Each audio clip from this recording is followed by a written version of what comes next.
We're talking about photosynthesis, and we can't talk about photosynthesis without talking about electromagnetic energy.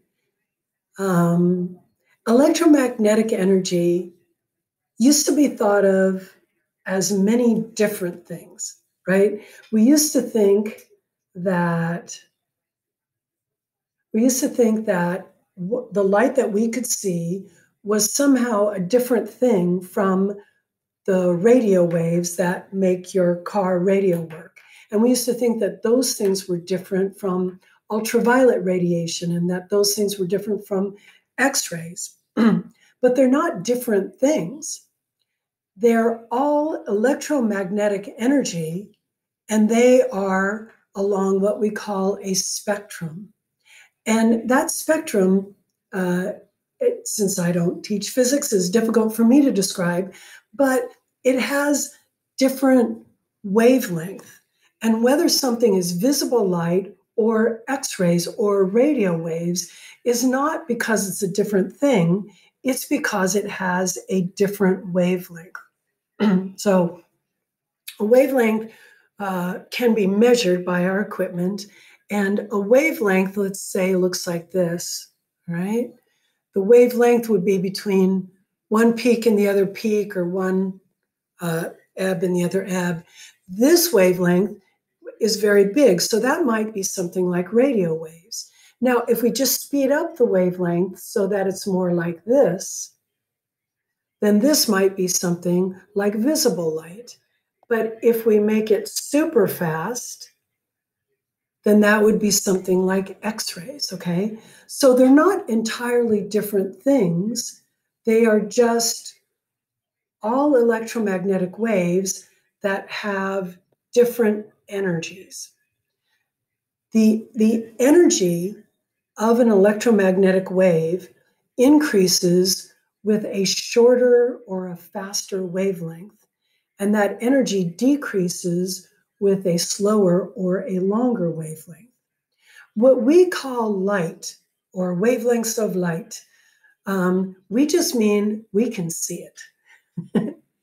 And you know, it's funny because it's kind of like a circle.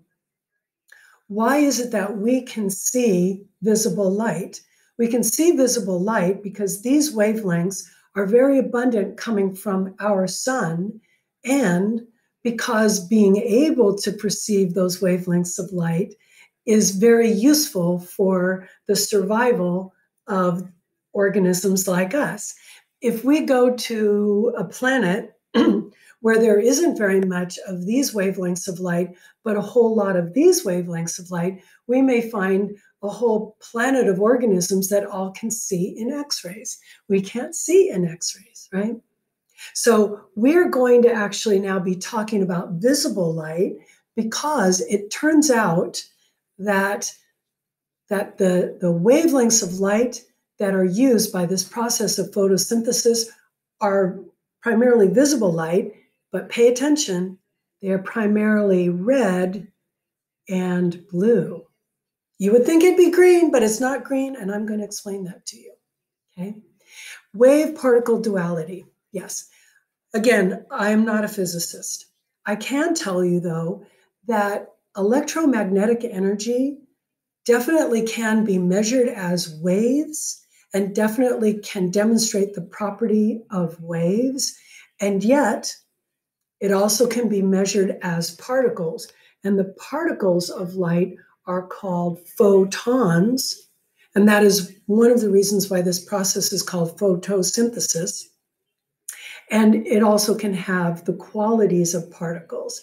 And if you want to Zoom with me sometime, I would love to talk to you about that, but we ain't got time for that physics nonsense. We're talking about biology. Now, this is relevant to what you're going to be thinking about on the quiz. So pay attention, okay? Wavelengths of light. Coming in from the sun is actually all of the wavelengths of visible light. And that's why, technically, the light from sunlight is white light. I know, I can't convince my husband of that either, okay? He says, no, it's not, it's yellow. No, it's white. But whatever. It has got all of those colors. And in a lab, we would take our little prism device, and you could go and you could look at the sun with the prism device, and you could see that all of those colors are there. What is it? Roy G. Biv? Red, orange, yellow, green, blue. What does I stand for? Roy G. Biv. Violet is the last one. What does the I stand for? Sorry, you can look that up. Maybe it'll come to me. Anyway, all those colors are in that, right? But only some of them are absorbed by the leaf. The colors that are mostly absorbed by the leaf are red and orange, and a little bit of blue and violet, okay? So that is why leaves look green, right? So here we see it. We can see it right here on this image. All of those colors go in, and notice that the green and the yellow bounce off. When the green and the yellow bounce off, they bounce boof into your eyes, and then your eyes see green. Why do they see green?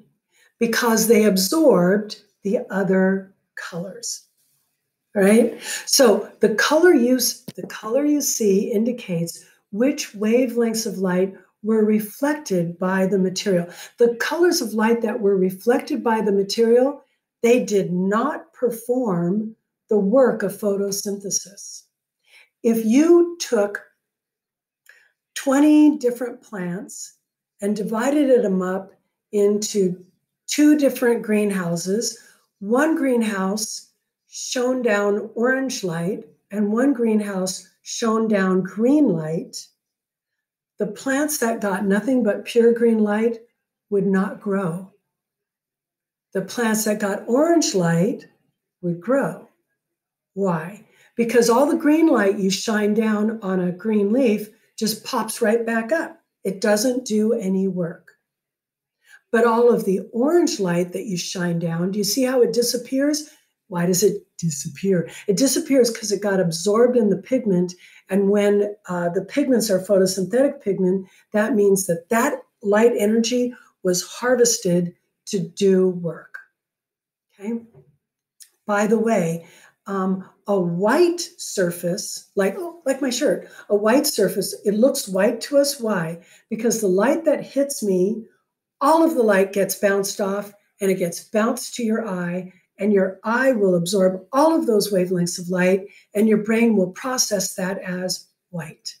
If I were wearing a black shirt, all of the wavelengths of light would be absorbed, and no light would be coming back to your eye, and your eye would perceive that as black.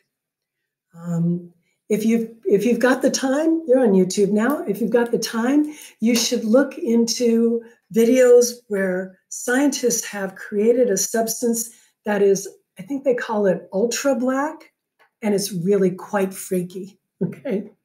But by the way, if I had 2 things outside, 2 pieces of metal, okay, they're both pieces of metal.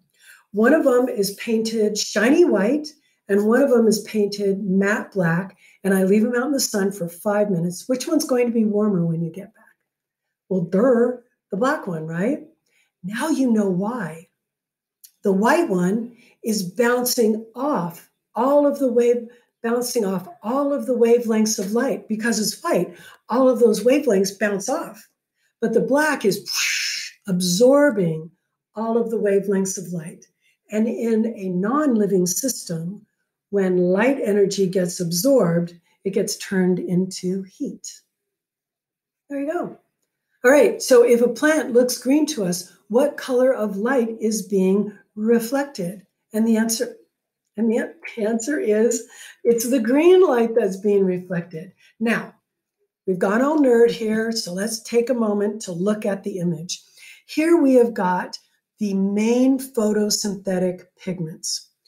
Pigments are substances, let's just say molecules, that will interact with a wavelength of light. I usually think of it as absorbing a wavelength of light, a little more sophisticated than that, but let's just go with absorbing.